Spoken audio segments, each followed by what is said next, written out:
Hello, hello, and welcome to our Phoenix Fitness Fanatics Business Spotlight today with our wonderful actually, she's one of our contributing writers. I'm going to bring her on in, Jenni. Come on in, Jenni. Good morning, good afternoon, actually, for you. Jenni is coming to us from the UK. And everyone, before we get started, I really just want to say thank you to Jenni because we have just hit our anniversary and Jenni has been with us pretty much from the beginning. So thank you so much, Jenni, for being a part of the Phoenix Fitness Fanatics family and, really giving us some valuable information on how we can, co-parent. There's a lot of us out there that, have those separate, households, and just being able to co-parent without that conflict is just really awesome. So thank you so much for coming today, Jenni. You're welcome. You're welcome, and it's an honor, to have been with the magazine since the early days. It's been great to see it grow and just expand and just carry such a diverse range of information. Awesome. Yes, it's just awesome. Awesome. So thank you. So let's just get right to it. So what inspired you to help, these divorced parents out there to co-parent without that conflict? I mean, I know there's just a ton of stuff, out there that goes on. And what got you into that? I mean, Yeah, I think we can all put our hands up and say that we all know at least one divorced couple that just cannot co-parent. It just ends up in arguments all the time. And sort of just to give you a little bit of background about sort of how I came into that situation was that I separated from my ex when my son was 3. And at the time I felt completely lost and alone. It was basically me and my son against the world because we just didn't have anybody or anything else, because I had no clue about what I should and shouldn't be doing. I really didn't have a clue. And I really thought that when I divorced, that all the problems would go away. I think we all think that when we get divorced, all the problems are going to go away and my life's going to be easier and my life's going to get better. And I wanted my son to have a good relationship with his dad, and I wanted to be able to move on with my life. The problem was that despite his behavior causing the breakdown of our marriage, he wasn't ready to let me go. And he was controlling me through threats and aggression and intimidation and manipulation, regardless of what I did. And I just felt completely trapped with no escape. And, I tried everything. I tried to be reasonable. I tried to make agreements with him, and then he just completely ignored them. And I realized quite early on that whenever he had visitation and I made plans, that he would interfere with those plans in whatever way he could. So it could be I'm dropping him back earlier. It could be I'm not sure, he just didn't turn up to collect his son. Yeah. And at the time, I had absolutely no idea of what impact that was having on our child. Because when we look at the research, it tells us that children with parents who co-parent well following a separation, they grow up just as well as children with parents who have successful marriages, which is great. That's great news for all those single parents that are absolutely killing it out there. And those kids may actually face a little bit better on 2 measures because they're more likely to be successful in their careers, and they have lower divorce rates themselves as adults because they understand how to overcome conflict, how to negotiate, how to listen, how to understand other people's points of view, and all of those good things. But the research also tells us that children whose parents co-parent poorly have their lives filled with conflict between their parents are substantially more likely to have mental health problems, delinquency, drug use, and even suicide. And I haven't been able to find the number of these types of situations in terms of an overall percentage of divorced couples. How many go south? How many go well? I haven't been able to find a number on that yet, but it's really scary that they are twice as likely to end up in bitter divorces themselves later on, these kids. Mm-hmm. And something had to change, because I discovered that the behavior that my ex was displaying towards me was abusive. And I knew it wasn't great, but I didn't realize that it kind of crossed the lines. And I had to learn a really completely new style of communication that would, sort of make things happen the right way for me and reduce my stress and anxiety. And I had to create a set of boundaries that were absolutely non-negotiable to allow myself and my son to live the life that we wanted, which was peace and quiet. That was all we wanted. Right. Peace and quiet. Usually what it is, right? Yeah, absolutely. We just wanted to be able to live our lives. And once I applied the solution that I kind of help my clients with now, the manipulation, the threats and intimidation, they didn't work on me anymore. So when something doesn't work, eventually they kind of stop doing it, which was great. And then I had the inner strength to know that what I was doing was the right thing to do. And I could withstand whatever hit. My stress levels reduced, and so did my anxiety. And I was able to take control of the situation and, redesign our new relationship following divorce. And, I was able to work with my child to help him overcome the demons. And eventually that child was able to move between homes without witnessing conflict at every interaction, because beforehand, every single time there was a handover, it would end up in a fight. Every phone call would end up in a fight. Every email would end up in a fight. And it's exhausting.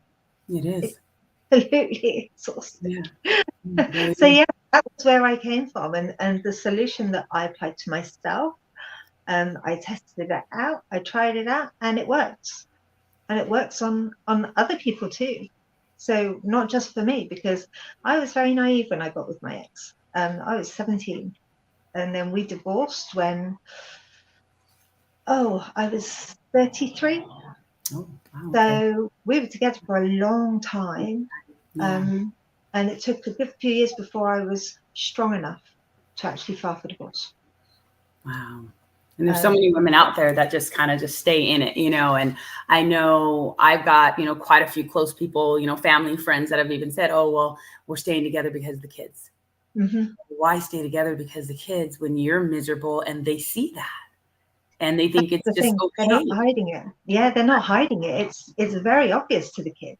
Mm-hmm. And if you ask the kids, would you prefer your mum and dad to be together or apart? Yeah. They will say time after time apart, because it's hell living in a house where it's just constant fighting. Yeah. So is this a common problem in, the divorce households? Like, is this really almost every household? Like every, a lot, like, what do you I would say a very high percentage of households that struggle to co-parent. I think the ones that do manage it are few and far between, because people get stuck in this dynamic, and kind of one of three things happen. So it's kind of like a list of three things that generally happen. And I focus on the women because I feel that they're very underserved, and they are very often, I don't want to say the victim, but basically normally they're kind of outgunned, outnumbered, kind of, they're on the back foot, and the ex is normally kind of the one that's pushing the aggression towards them. And the first thing that generally happens is that they feel frustrated, they feel like they're being blamed, they're angry, they're upset because their ex isn't listening. Everything turns into a fight, and they want to be able to talk to their ex without it ending up in a fight. And the reason that happens is because they're trying to communicate in the same way that they used to when they were married. And obviously that way didn't work. That's why they divorced. So they're still doing the same things even after they're divorced. So it's kind of like, what was the point of that piece of paper? Right. I think really the key is trying to find that, regardless of how much you go through trying to find at least that bit of a friend, I guess, in there. You're divorced now, the relationship's gone. Let's try to be friends for the, for the children, I think in a sense. For a lot of people, being friends is too far a reach. Yeah. It's just, that may come after years and years, but that certainly isn't where they can get to then. Because, quite often when I talk to my ladies, is that they're, but I don't want to just give in and let him have what he wants. And that's not what this is about. Right. It's not about giving in.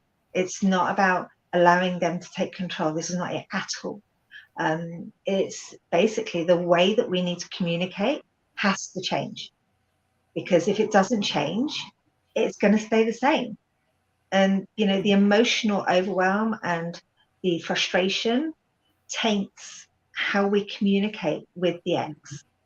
And we have to be able to learn how to see through that haze and communicate in a more useful way, a way that's going to actually give them the result that they want, which is being able to make a phone call, send an email, or drop the kids off with minimal to no communication if needs be, or just no conflict is the bottom line, just no conflict. And to be able to allow them to get to that point, we use a methodology that's been proven scientifically, and it will empower them to communicate with their ex, and it won't end up in a fight, because we help them understand how their thoughts create their emotions, and the emotions then create the actions, and then the actions create the result. And that's a self-fulfilling prophecy right there. Yeah. But when you're in that bubble, you can't see it. Yeah. You can't see the wood for the trees. You're just trapped. Yeah. So to change the results, the fighting, to get away from the fighting, that they need to tap into their inner power that's inside of their brain to change the results that they're getting. Right. Yeah. Now, what are some of the tools that people can use to just be able to fix, this conflict and these issues that they're having? I think for me, it's about taking that step back and putting the child first and foremost, because there's a lot to it, and it's not just as easy as sort of like read a checklist and off we go and life's going to be fantastic. Because if it was that easy, we'd all be doing it. It's true. If it was as easy as that, we would all have fantastically perfect co-parenting relationships right here, right now. You just go and rip out that page out of that magazine, and there we go, boom, it works. But it doesn't. It's not cookie cutter, that's for sure. It's definitely not cookie cutter. And I'll give you an example here. Okay, so when we're unintentional with our words, when we're reacting from our fight or flight response because they're being aggressive, loud, noisy, kind of trying to create an argument. So I'll give you a typical scenario when it's all kind of on the old way of communicating. So you've got the ex drops the kids back, and they've forgotten to bring one of the items that the kid took with them back with them. Okay, so that sparks an argument, because you say, well, where's this? And they immediately go on the defensive because you're accusing them, and they react. Right. Then you've got the kids getting upset because they're hearing this argument starting all over again, and they're seeing how the grown-ups around them are behaving.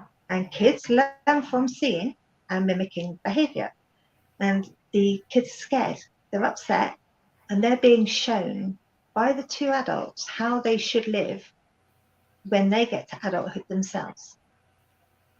And then we wonder why those kids act out, because all they're doing is mimicking the behavior that they're seeing. So whether that's face-to-face, on the phone, on the emails, they're seeing the frustration, they're seeing the anger, and they're seeing how they should behave. And they're torn. They love both of the parents. They deserve to love both parents. There's nothing wrong with loving both parents. I mean, let's face it, the parents were good enough to sleep together in the first place and create a baby. Yeah. So, you know, we make our choices at that time. And, you know, we have to accept that at that point in time, we had a lot of positive feelings towards that person. Right. So, you know, what's in your head? Let's break it down to what's in the head. What's in your head is that he should have made sure that it came back. He's the grown-up and he should have taken responsibility. And, you know, it's typical. He does this just to wind me up. Yeah. Yeah. It's And it's not even that. It's not even that. Yeah. He really did forget, you know, or the kids forgot. Exactly. So you're blaming him, maybe assigning blame for him not bringing it back, which makes you angry. So you get to have a go and it ends up in an argument. Right. The missing item is still not returned. And he storms off and you're angry, hurt and upset. And the kids have to see all of that and the aftermath. Right. So when you have an intentional interaction with the words, so when you understand how your brain is working, you can change the way that that unfolds. So he hands over the kids, you realize that something they took with them is missing. You have a conversation with the ex to say, oh, I see this is missing. Is there any possibility that you can drop it back on your way to work, or I can pick it up when I'm going to so-and-so? You come to an agreement. Right. So this isn't about assigning blame. It doesn't matter why the item isn't there. The fact is the item isn't there and we need to get hold of the item. Right. That's it. That's all that needs to happen. So you keep it factual. You remove that emotion. You remove the emotional attachment and you're able to communicate without actually sending into a row. Yeah. And, you know, you and the kids go on in a home and you have a lovely afternoon or evening. There's no conflict, no argument, and no upset. And it's peace on both sides. It's peace. And I'll give you a real life kind of case study of this that broke my heart. My son's first memory is of him sitting on the sofa and hearing fighting in the kitchen between me and his dad. So he's in the lounge in the living room and we're in the kitchen, and what he didn't realize is that my ex had me up against the wall by the throat, threatening to kill me. And he was hearing that. That was kind of like the light switch moment that really kind of made me think, I have to find a different way. And I didn't realize that he remembered that. And that absolutely broke my heart. Wow. That was his first memory. And he was sat in that lounge, scared, alone, and we were showing him how adults behave. And that's his first memory. And, you know, I figured out on that day that I could not carry on living life that way. If that was the way life was going to be, I would rather not be here. Oh, no. Mm-mm. Which was what I said to my ex, if you're going to kill me, just do it. Wow. Because I'm done. Yeah. I'm absolutely done now. And that was the point where I started to install the boundaries. And I started to change the way that I communicated, and I took control. Because I started to implement change by changing the way that I communicated.